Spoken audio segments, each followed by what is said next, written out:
Good morning, this is your stats sensei, Mr. Spensei, and we're going to do an exit ticket on the t-distribution. And the purpose of this is to compare it to the normal or to the z-distribution that we did this morning. So the question we had this morning was, for our warm-up was, Starbucks venti size cup is advertised as 20 ounces of coffee. Starbucks is purchasing a new machine to fill the cups. The machine that dispenses the coffee into the cup is set to fill with 20.8. All right, so they're claiming they're putting 20.8 ounces into it and has a standard deviation of 0.7. So they're telling us here that the standard deviation of the population is 0.7. And if they give the standard deviation of the population, we should be using a z. Let's read further. It's known that the weight of the dispensed coffee follows a normal distribution. That's good. Test at alpha equal 0.03. Okay, good with that. To determine the likelihood that a random sample of 5, so n is 5, has a mean of less than 20 ounces. So we want to know the probability of getting an X bar of less than or equal to 20. So that's what we're looking for. But that was the morning one, and we're going to change this up just slightly. And it says, run a hypothesis test at alpha equal 0.03, given the standard deviation of 0.7 ounces is from the sample. So we're no longer working with the population. The standard deviation is from the sample. Once we have a standard deviation from the sample, we have to use a t-test. So our hypothesis, or our hypothesis is going to be the claim that, HO, our claim is the mu is 20.8 ounces. That's what the machine is supposed to be putting in there. The alternative is it's less than 20.8. Our formula is z equal, we switch to a t because we have the standard deviation of the sample. So t equals x bar minus mu s divided by the square root of n. Very similar to the z, just that the z had a standard deviation of the population, and here we have the standard deviation of the sample, so we use s. We need to draw the picture. Well, our population mean is claimed to be at 20.8. That's what they said they set the machine at. But we want to know the likelihood that we got a sample that's 20 ounces, that's our X bar, or less. So let's go ahead and fill out what we have. Mean of 20.8. X bar of 20.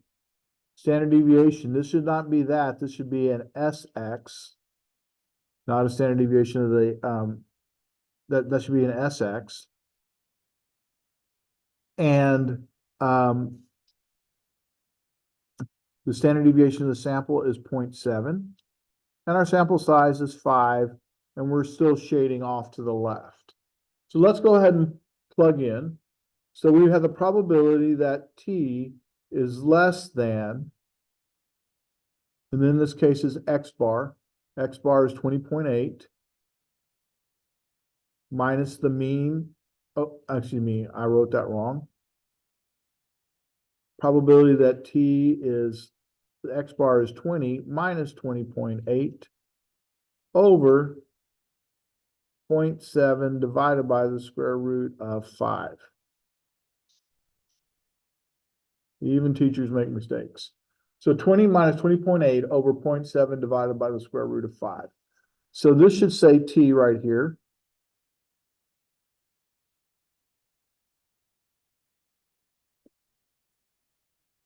Stat test, t-test. The mean is 20.8. The X bar is 20. Our standard deviation of the sample is 0.7. N is 5, and we should have a less than, and we calculate. And we end up getting T equals negative 2.555. So the probability that T is less than negative 2.5555 equals a p-value of 0.0314. Our p-value is 0.0314. Our alpha is 0.0300.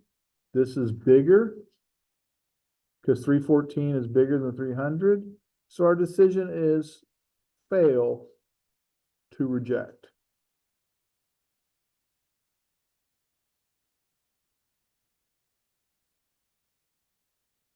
All right. Appreciate you watching. And we'll continue on with some questions on this in just a moment. All right, if we flip to the back of our exit ticket, we have these questions. It says, compare the results from the warm-up to those on the exit ticket and answer the questions below. What do you know about the hypothesis? Well, let's look at the hypothesis for both. This was the Z, this was the T, and basically they were the exact same.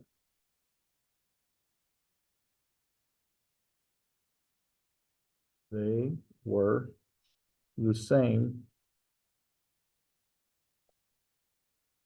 with the same population mean. All right, compare and contrast the formulas. Well, let's go ahead and write the formulas. We had Z equals X bar minus mu sigma divided by the square root of n. And we have T equals X bar minus mu S divided by the square root of n.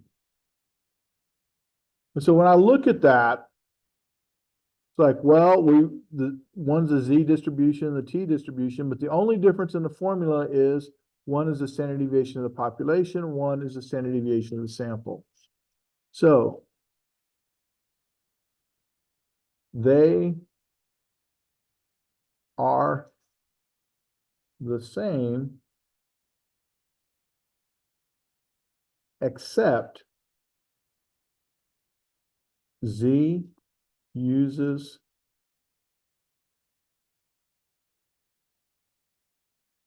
the standard deviation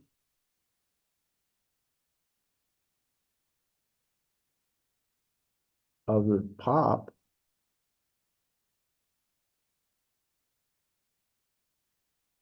so except Z uses the standard deviation of the pop and T uses the sample standard deviation.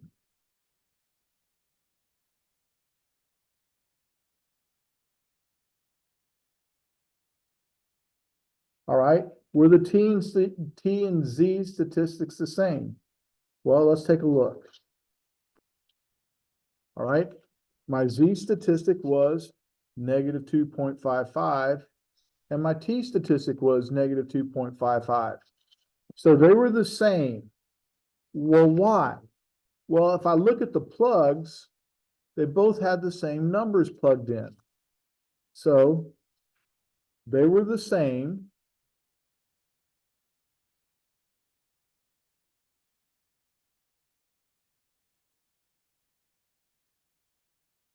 Because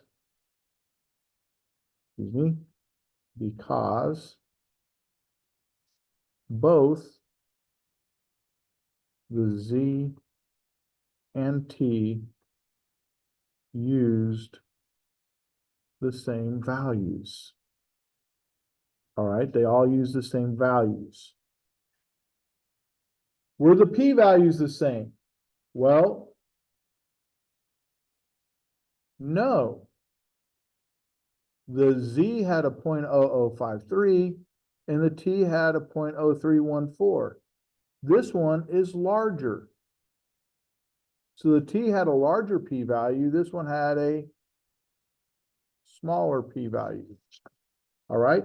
So they were not the same.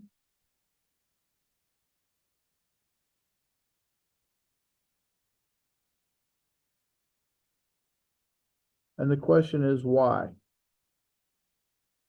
Because the T has more area in the tails. All right. Were your decisions the same? No.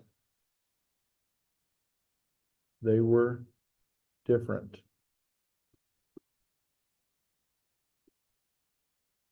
We rejected with the Z, but failed to reject with the T because the T had more area in the tails. All right. That was a longer exit ticket than usual. I appreciate you watching and sure hope to see you on the next one.